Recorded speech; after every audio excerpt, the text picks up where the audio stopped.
Assalamualaikum warahmatullahi wabarakatuh. Perkenalkan, nama saya Danang Ihsan Maulana Ibrahim, NPM 10090202806, dengan dosen penguji Dr. Ima Amalia, SE, MSI, Fakultas Ekonomi dan Bisnis, Prodi Ekonomi Pembangunan. Saya akan menjelaskan mengenai hasil penelitian saya yang berjudul Pengaruh Dana Pihak Ketiga, Laju Pertumbuhan Ekonomi dan Inflasi terhadap Tingkat Likuiditas Aset Bank Syariah di Indonesia tahun 2010 sampai tahun 2021. Berbicara mengenai peranan bank sebagai penghimpun dan penyalur dana, maka tingkat kesehatan bank perlu dijaga agar masyarakat tetap percaya untuk menyimpan dananya di bank tersebut. Oleh karena itu, likuiditas aset menjadi salah satu indikator kesehatan bank yang sangat penting. Likuiditas merupakan indikator yang digunakan untuk mengukur kemampuan bank dalam memenuhi kewajiban jangka pendek pada saat ditagih. Kemampuan bank menyediakan dana dalam jumlah yang cukup untuk memenuhi ketentuan bank sentral dan atau pemerintah. Likuiditas juga merupakan kemampuan dari bank untuk membiayai peningkatan aset yang sesuai dengan kewajiban pada saat jatuh tempo, seperti pada saat ditagih oleh para nasabah. Dalam penelitian ini, likuiditas bank yang digunakan yaitu dengan melihat indikator CAR, yaitu membandingkan aset yang memiliki resiko di bank dengan modal yang dimiliki bank tersebut sebagai penanggung dari resiko yang dimiliki bank. Adapun faktor yang mempengaruhi dari rasio permodalan atau CAR yaitu dana pihak ketiga. Dana pihak ketiga merupakan dana yang dihimpun dari masyarakat berupa tabungan, giro, dan deposito. Dana pihak ketiga ini bisa dimanfaatkan oleh bank menjadi suatu pendapatan dengan mengubahnya menjadi dana untuk pembiayaan yang menghasilkan laba. Pembiayaan ini akan meningkatkan resiko yang dimiliki oleh bank. Resiko tersebut harus bisa ditanggung oleh modal yang dimiliki bank. Dan yang selanjutnya, untuk variabel makroekonomi digunakan variabel LPE atau laju pertumbuhan ekonomi dan inflasi. Untuk alur berpengaruhnya yaitu ketika LPE meningkat, maka daya serap ekonomi di masyarakat juga akan meningkat, yang dimana berimbas pada meningkatnya pendapatan masyarakat. Meningkatnya pendapatan masyarakat ini akan berpengaruh terhadap tingkat tabungan yang akan meningkat pula. Tingkat tabungan yang meningkat, maka DPK atau dana pihak ketiga yang diperoleh oleh bank akan meningkat, dan dana ini akan dijadikan oleh bank sebagai biaya operasional untuk bank tersebut, termasuk biaya untuk memberikan pembiayaan kepada masyarakat itu. Masyarakat yang pembiayaan yang meningkat akan meningkatkan resiko dari bank tersebut, dan modal harus bisa menanggulangi resiko tersebut. Adapun variabel inflasi, sama halnya seperti dana pihak ketiga, variabel inflasi juga berpengaruh terhadap sisi tabungan dari bank tersebut, di mana ketika inflasi meningkat, maka kecenderungan masyarakat akan cenderung untuk mengonsumsi atau akan mengurangi tabungan masyarakat tersebut. Dengan kata lain, dana pihak ketiga yang dimiliki bank akan berkurang. Dana pihak ketiga yang berkurang akan menurunkan juga pembiayaan yang akan disalurkan oleh bank tersebut. Pembiayaan yang meningkat akan meningkatkan pula resiko. Pembiayaan yang turun akan menurunkan resiko dari bank tersebut dan akan menurunkan tingkat kesehatan bank yang diimplementasikan oleh CAR. Untuk mengetahui pengaruh dari dana pihak ketiga, laju pertumbuhan ekonomi dan inflasi, maka dibuatlah rumusan masalah sebagai berikut, yaitu berapa besaran pengaruh dana pihak ketiga, laju pertumbuhan ekonomi dan inflasi terhadap capital adequacy ratio Bank Umum Syariah di Indonesia, dan bagaimana pengaruh dari dana pihak ketiga, laju pertumbuhan ekonomi dan inflasi terhadap capital adequacy ratio.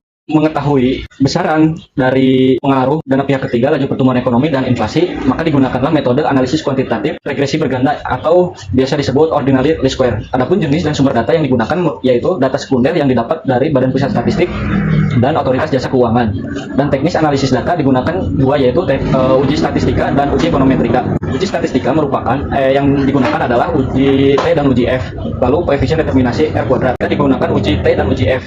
Pada uji T parsial didapatkan nilai probabilitas dari DPK atau dana pihak ketiga sebesar 0,0030 yang lebih kecil dari 0,05, sehingga dana pihak ketiga berpengaruh terhadap tingkat rasio permodalan yaitu CAR. Lalu untuk X2 yaitu LPE didapatkan nilai probabilitasnya yaitu 0,0034, yang dimana nilai tersebut lebih kecil dari alfa dengan tingkat kepercayaan 95% yaitu 0,05, sehingga LPE berpengaruh signifikan terhadap capital adequacy ratio. Sedangkan dalam model estimasi yang saya didapatkan nilai probabilitas dari inflasi 0,58, yang dimana nilai tersebut lebih besar dari tingkat kepercayaan 95%, sehingga inflasi tidak berpengaruh terhadap capital adequacy ratio. Untuk yang selanjutnya yaitu uji F simultan, didapatkan hasil probabilitas F statistik sebesar 0,01, yang dimana nilai tersebut lebih kecil daripada tingkat kepercayaan 0,05, sehingga variabel independen yaitu dana pihak ketiga, laju pertumbuhan ekonomi dan inflasi secara bersamaan berpengaruh terhadap capital adequacy ratio. Adapun hasil regresi berganda yaitu didapatkan hasil adjusted R square sebesar 0,615315, yang artinya bahwa capital adequacy ratio dapat dijelaskan oleh variabel dana pihak ketiga, LPE dan inflasi sebesar 61%, sedangkan 39% sisanya dijelaskan oleh variabel di luar penelitian. Dari hasil pada bab 4 didapatkan kesimpulan bahwa dana pihak ketiga berpengaruh positif dan signifikan terhadap capital adequacy ratio dengan nilai probabilitas sebesar 0,030 yang berarti lebih kecil dari taraf kepercayaan yaitu 0,05. Dengan ini H0 diterima dan H1 ditolak. Dan dilihat dari koefisien sebesar 0,42, artinya jika terjadi kenaikan pada dana pihak ketiga sebesar 1%, maka CAR akan meningkat sebesar 0,42%. Yang selanjutnya, untuk variabel laju pertumbuhan ekonomi atau X2 berpengaruh negatif dan signifikan terhadap capital adequacy ratio. Variabel laju pertumbuhan ekonomi didapatkan nilai probabilitasnya yaitu 0,034, yang dimana nilai ini lebih besar dari tingkat kepercayaan yang yaitu 0,05, dengan maka H1 diterima dan H0 ditolak. Dan dapat dilihat bahwa nilai koefisiennya yaitu minus 3,52840, artinya jika terjadi kenaikan pada LPS sebesar 1%, maka CAR akan menurun sebesar 3,5%. Adapun untuk variabel inflasi tidak berpengaruh terhadap capital adequacy ratio. Dilihat dari hasil probabilitas inflasi yang sebesar 0,5, yang berarti lebih besar dari taraf kepercayaan 95% yaitu 0,05, maka H0 ditolak dan H1 diterima. Artinya inflasi tidak berpengaruh terhadap capital adequacy ratio dikarenakan pada tahun 2009 BI telah menetapkan Undang-Undang Nomor 6 tentang kestabilan rupiah melalui stabilan harga yang dicerminkan oleh tingkat inflasi, dan BI telah menerapkan kebijakan moneter yaitu inflation targeting framework yang operasinya memperkuat aliran modal, sehingga resiko yang ditimbulkan oleh inflasi akan bisa diminimalisir oleh bank dengan memperkuat aliran modal. Untuk selanjutnya adapun saran yaitu hasil estimasi yang diperoleh didapatkan bahwa dana pihak ketiga merupakan variabel yang paling berpengaruh terhadap tingkat likuiditas aset. Dengan demikian, bank harus mengoptimalkan dana pihak ketiga ini sebagai pembiayaan. Namun, jangan melupakan sisi modal, karena peningkatan dari dana pihak ketiga akan meningkatkan resiko, dan resiko ini harus bisa ditanggulangi oleh modal yang dimiliki bank tersebut.